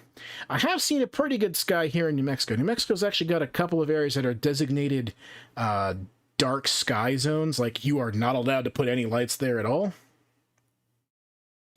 And so, you can do that here, but out in the ocean, out in the middle of nowhere, I've never seen that. I've never had that opportunity. Maybe one day this channel will take off and I'll get to do that on somebody else's dime and do really cool videos, and people can just hear me going, oh man, so cool. Because I'm kind of a dummy that way. That's the kind of dumb things I would say. Put on some night vision goggles, stand by to stand by. My brother used to have some night vision goggles for his law enforcement work, and he used to say he'd see some crazy stuff when he'd go out in the middle of nowhere. Traveling between towns, but that's something I haven't done yet. It's all on the list. I'm still somewhat young. I'm not really all that young, but I'm still somewhat young and want to do all this traveling, but then the Rona happened and I don't know if we'll ever get to travel again. But that's on the list. I'd love to go, see some ancient sites. You'll see meteor activity that you miss with the naked... Yep. If you're out in the middle of nowhere, you're going to see a true star field. You're going to see the sky truly the way it's meant to be seen, the way our ancestors saw it. And that connection is something that we, for the most part, lack in modern society, because, to us, it's just some stars. You look up and, well, who cares? But yeah, the Milky Way, if there's a couple people watching on YouTube, and there's a couple people watching on Twitch, and I think there's 3, 4 on Facebook at the moment. If you've never been out in the middle of nowhere, if you've never seen the Milky Way,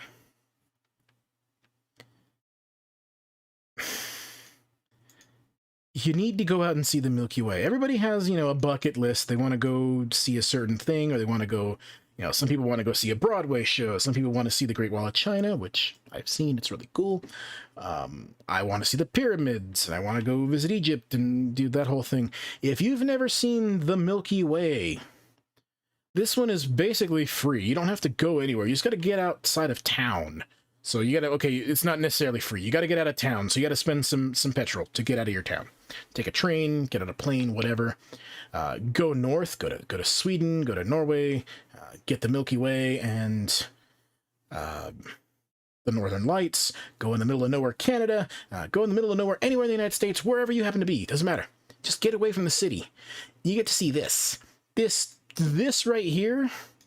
Our Milky Way, this galaxy that we happen to live in, this does not look the way it does on this projection that you're showing. Like, the actual power of seeing just an entire field of stars, literally as far as your eye can see, you're going to see 3,000 to 4,000 stars.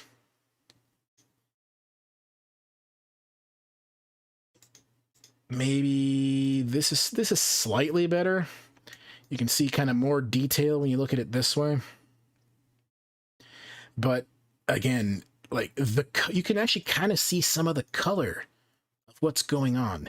And you see all these bright objects. You will see deep sky things. You'll see other galaxies if they're big enough. Like, and if you're out during the winter, you'll see the Andromeda Galaxy just sitting there. If you're below the equator, you will see the Large and Small Magellanic Cloud just sitting in the sky. I've never seen that. I want to see that. You will see this, the Milky Way. Now, of course, it doesn't look like that. In reality, the Milky Way looks more like this. It's a big spiral galaxy. Looks like a big whirlpool or a pinwheel, sunflower, whatever you want to call it. From our point of view, we look at it from the edge. If you really think about it in 3D space, our sun and all the planets are kind of on their sides, orbiting around the Milky Way, and the only planet that's actually the right way is Uranus.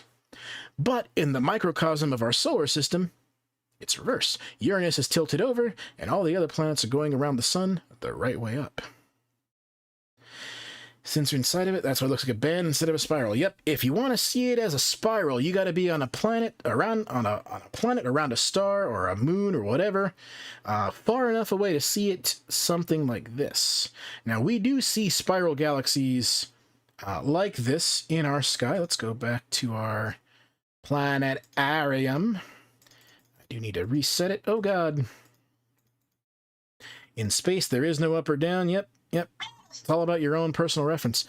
At night, whenever you can see the Big Dipper, again, the Big Dipper is not a constellation, it is an asterism. It is part of Ursa Major, the Big Bear, right in here.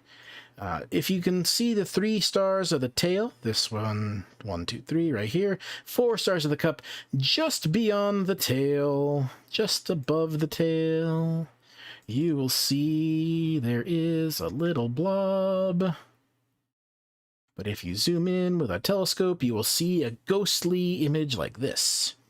This, well, let's find a better picture, shall we, is what's called the Whirlpool Galaxy.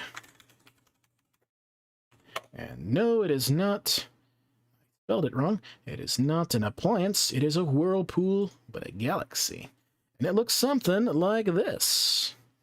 Up close and personal. Yeah, there we go. Now again, you must think in 3 dimensions.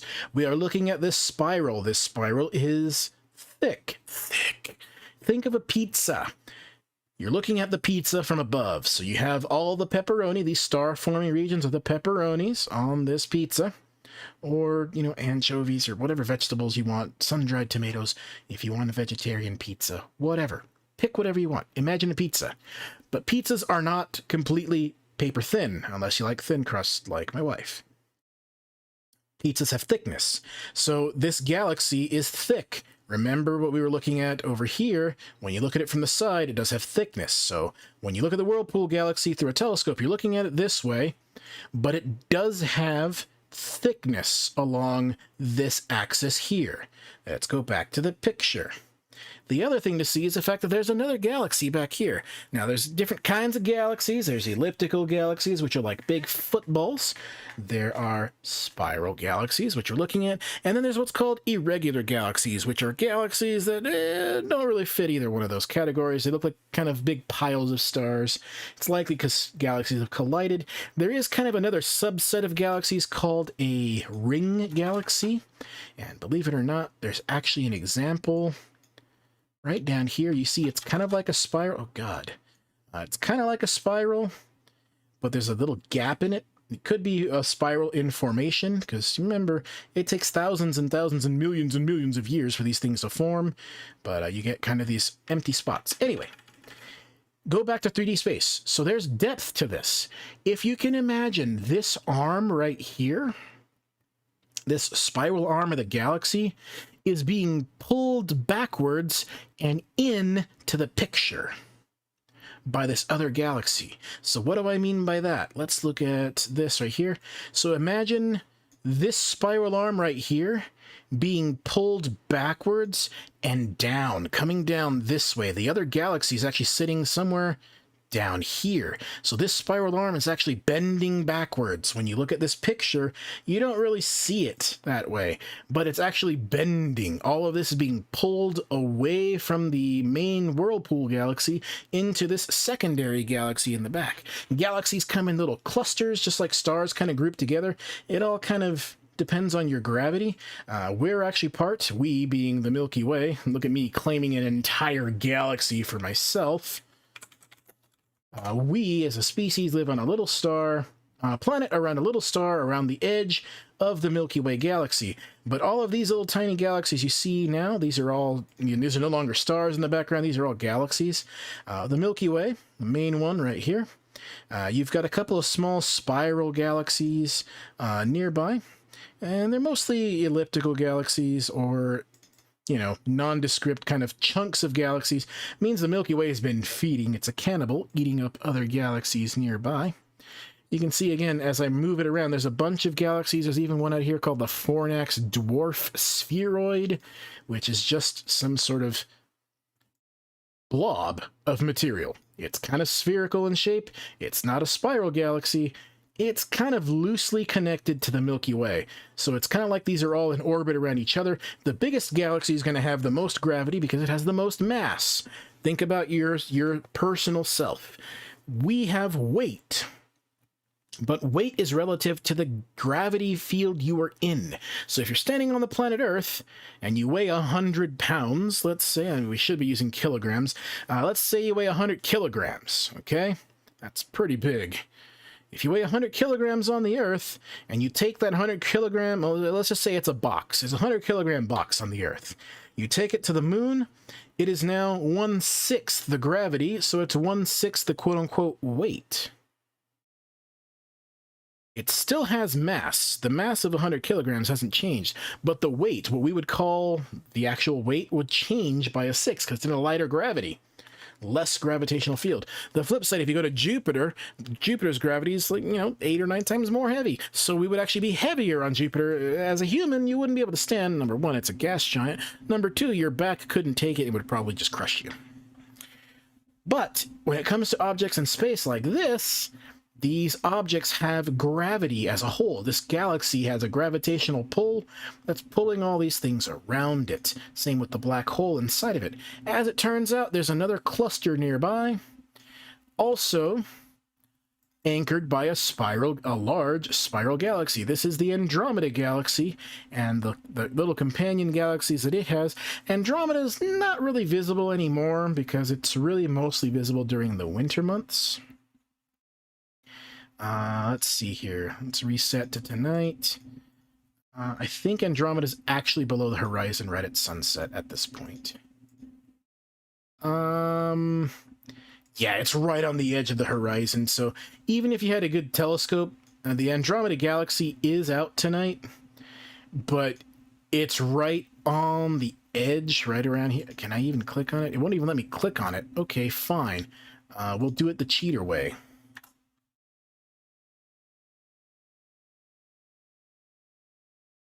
You can kind of see it. Let's get rid of the atmosphere. Aha! There it is. You see, it's right on the edge of the horizon.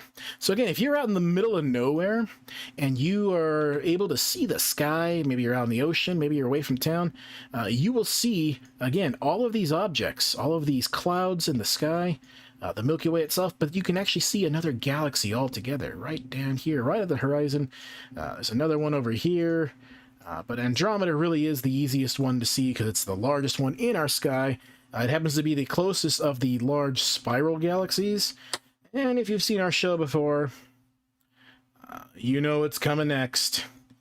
Andromeda is on a collision course. It's about 2.25 million light years away from the Earth. And our Milky Way. And it is coming towards us.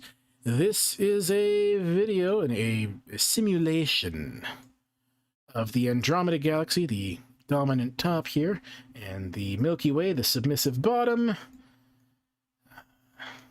Cover your eyes, children. When a galaxy loves another galaxy very much. When the galaxies' gravity pull each other closer, you will get something like this. This is actually a galactic collision between Andromeda Galaxy and the Milky Way. Now, think about what's going on here. You've got some stars being chucked out, entire clusters of stars and gas clouds being chucked out into empty space. This is all intergalactic space. You've also got some stuff that's merging together. You got the black holes, the two cores of the galaxies, hanging out right in the middle, trying to find equilibrium. So they're dancing around like that video we saw earlier from Astronomy Picture of the Day. Did I close it? No, I did not.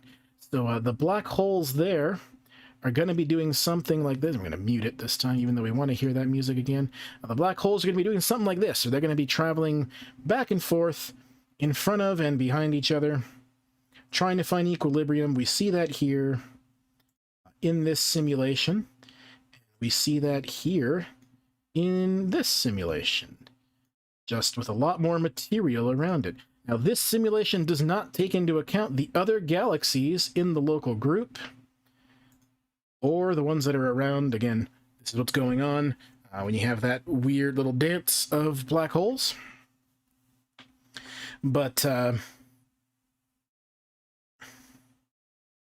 where's it going with this?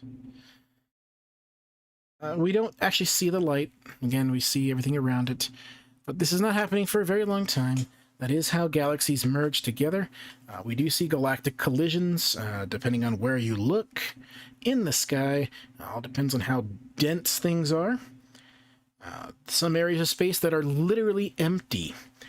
Let's actually see if I can bring up a picture of the known universe.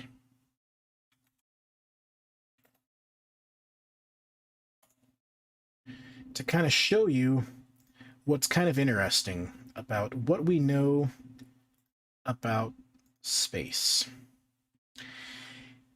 Remember a couple shows ago I talked about fractals. Fractals have a weird branching pattern to them. Fractals are everywhere. The M51, this right here, that is the same as the same maths as this, the golden spiral, the golden ratio, this known by the Greeks from long, long ago. Your time is up, you gotta go. You know what, I appreciate you even just stopping by. Hope you learned a little something, hopefully you had a giggle or two. Tell your friends, we appreciate it. Take care of yourself, man. Hope your family's doing well.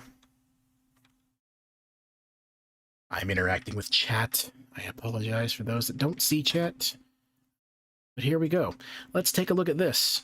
This is the local supercluster. Remember I said the Milky Way is part of the local group? The local group is right here. The Andromeda Galaxy is going to be right in here. All of these are other galaxies, other galaxy groups, and what's weird is there's like these weird filaments. The supercluster is called Laniakea. It's a cool name. But this is the structuring of how galaxies are kind of spread around in our local group and in, you know, kind of this local supercluster, the Virgo cluster, the Virgo supercluster. Now here's the thing. When you see something like this, what do you think of? Can I open this in another tab? There we go. What does this remind you of? What does this look like to you? Kind of like a Rorschach test. Tell me, anybody, what does this look like to you? Does it look like a tree?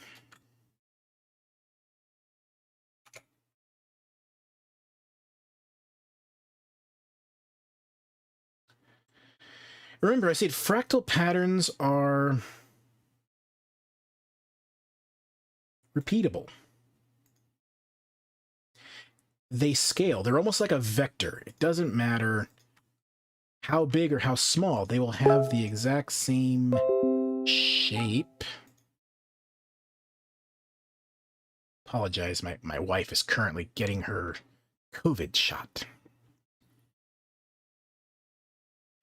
So, a fractal pattern, doesn't matter how big the scale or how small the scale, it'll have the same idea. I'm literally going to try to blow your mind now. Do you know what a dendrite is? You ever taken molecular biology or cellular biology? This is a neuron.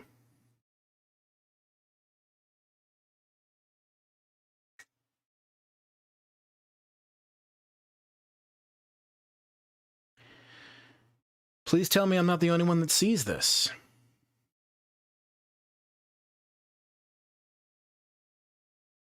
Nature works in a very strange and interesting way. Fractal patterns always come out of nothing. Sometimes you can get, depending on the fractal equation you start with, you can get squares.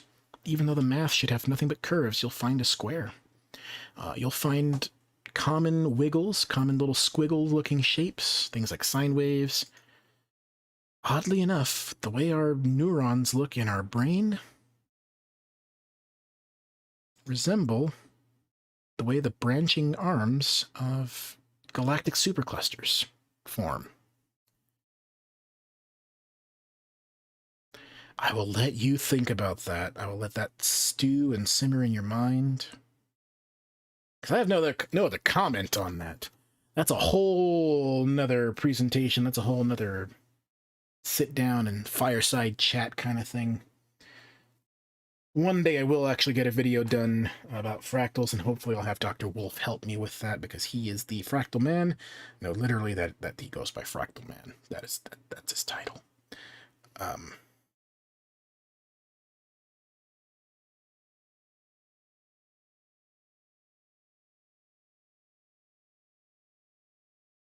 Yay, she got her first shot. Okay. Anyway. Oh, God. Rip.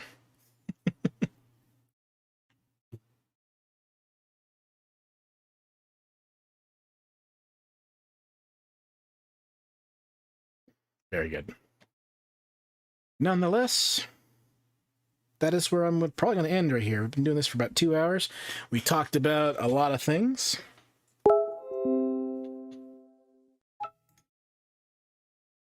We talked about... Really gonna I need to turn that thing off. I need it to not pop up on the screen. That's what I need it to not do right now. So we're gonna go ahead and kill it. Good.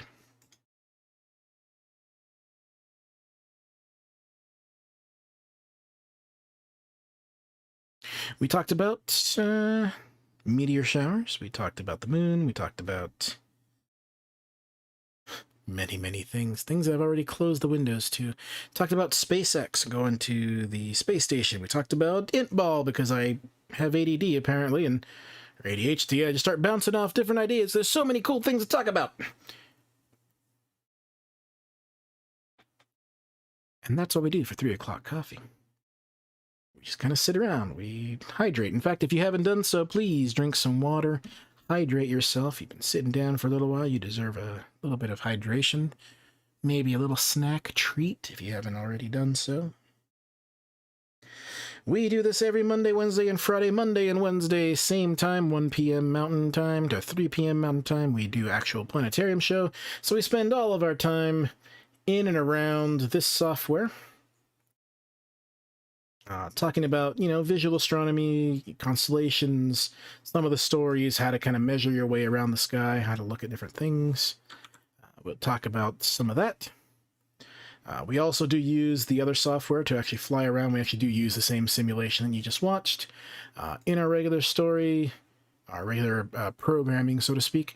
But we use this to kind of fly around and visit each of the planets of our solar system. So we do a little virtual tour of our solar system. We can visit the other planets. We can even give them all of their moons so we can see the dynamics of... Oh, God. See the dynamics of the moons as they orbit around, making all these fun little squiggles. We can add the rings around certain planets. That's always kind of fun. If I put too many and break it. Anyway, that's Monday and Wednesday. And then Fridays, we kind of just do this, where it's Ask Me Anything, kind of back and forth between chat and myself. Talk about most everything, except for maybe politics, because that can get contentious. Unless you really want to talk politics, in which case I'll just tell you, we need to stop blowing up things, start building spaceships. Because there's a big universe out there, and we can barely even travel around our own solar system. We can travel around it really easily here. Also, as you can see, Jupiter has a very large family of satellites, moons as we call them, all orbiting around it. Always intriguing to see.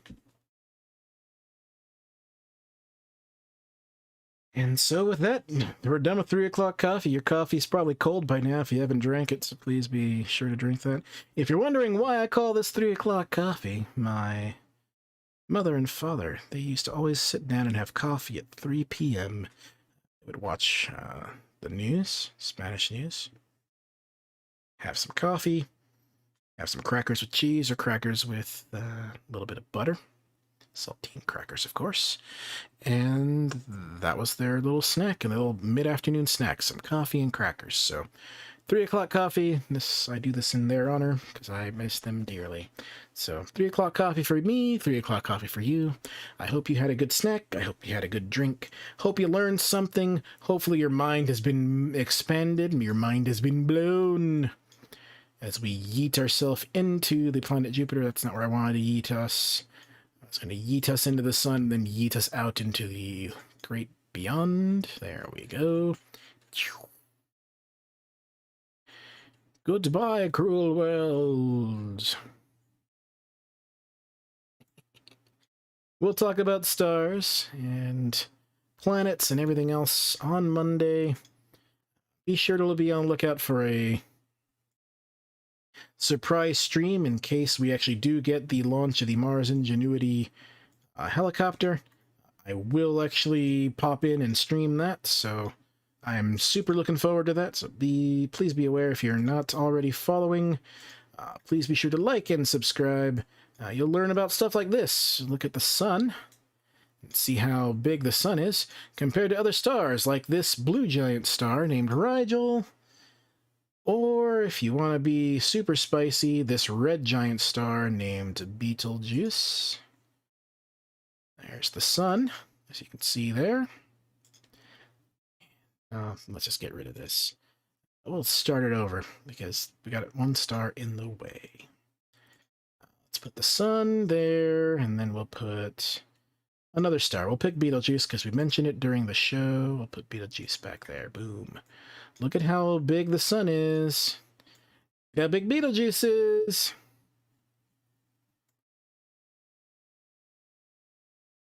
It's a big difference. Why? You want to learn about that? Please come to our planetarium shows and we will teach you about that. To make this even more poignant and more disturbing, let's go back to our solar system. Let's go ahead and just put the sun in the... let's get rid of the sun. Let's replace it with Betelgeuse. Same spot as the sun. Clickety click. Boom! Look at that. This one star takes up everything from the sun out to the planet Jupiter, give or take. If you want super spicy, you look at VY Canis Majoris, which actually would be out past Jupiter, almost to Saturn. This is the largest star we've ever seen, ever measured. It is a red supergiant star. And it is just ginormous. It would take up a good, quarter to a half of what we call our solar system, just as a star. Why do they puff up? What happens to them when they get this big? See, at this point, when you look at it like this, it looks like an atom, doesn't it? It looks like a nucleus. Again, fractal patterns, scaling. It's all an interesting thing. All interesting how this world works, how this universe works, how this life works. What I do hope is that your life is going well, and if it's not, I hope it goes better. Please stay safe. Please take care of yourself. Please take care of those around you. Remember that you are loved, if not by anybody else, by me. I love you. We'll see you next time. We'll see you on Monday for another planetarium show, and we'll talk again about meteor showers and things like that. I hope you enjoyed yourself. Hope you learned something. Please share the channel on Twitch and Facebook and YouTube. The VOD will be up on YouTube. And, yeah. I forgot to turn the music back on. Well, that other video had such cool music, I didn't want to, interrupt it, and then I forgot to put the music back on. Well, about time to be hitting the old dusty trail.